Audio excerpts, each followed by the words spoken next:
Hello, my name is Benjamin Hart. I'm an American attorney and the managing director of Integrity Legal here in Bangkok, Thailand. For those who are watching this video who are wondering, why is he talking about with a zombie apocalypse? Well, a recent article from the Pattaya Mail, that's pattayamail.com. The article is titled Debates Rage About the 5 Future Scenarios for Pattaya. And just to take one excerpt out of this, the zombie apocalypse.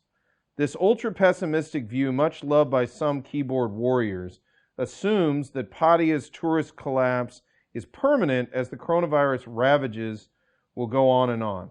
The only people remaining will be a zombie crowd of bored expats who can't find anything to do now that alcohol has been closed off as an avenue of communal pleasure.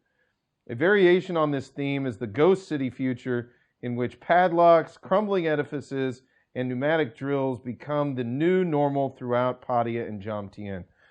Yeah, and I've seen this in a more, I urge folks to go check this out again. Debates rage about the 5 future scenarios for Pattaya. That's pattayamail.com. I've seen a lot out there, like they say in the article, the keyboard warriors. A lot of folks talking about this. Thailand will never recover. It's, this is the end times effectively for tourism. And I'm not being funny in the sense that I've done a lot of videos talking about, yeah, it's bad. The impact on tourism in this country is staggering. That said, look, Thailand has had setbacks before, and as they say, this too shall pass. When is a very good question. I'd love to know that. I hope it's sooner rather than later. But as we've noted before in other videos, yeah, I don't think that this is going to last forever.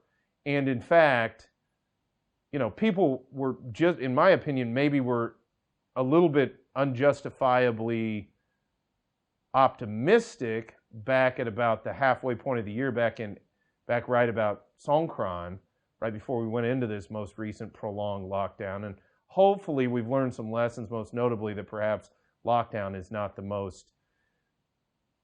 best strategy for dealing with this situation, because perhaps, for lack of a better term, the cure is worse than the disease, especially in an economic sense and in a societal sense as well.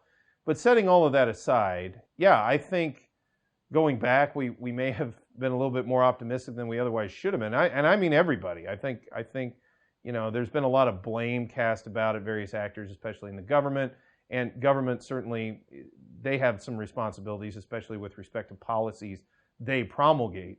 But, I think everybody was optimistic, especially back in March of this year. And, things changed relatively rapidly. And I think they could change relatively rapidly back for the better. In fact, I hope they do sooner rather than later. So my opinion is, and again, I urge folks to go ahead and read that article. There's a lot going on in there, very interesting insights about the various thought processes behind where Thailand's future is going to be. As with everything, I think it'll be somewhere in the middle, kind of a piece of everything that's noted in that. But as far as the zombie apocalypse, yeah, parts of Thailand, especially the tourism, regions, are heavily negatively impacted by this.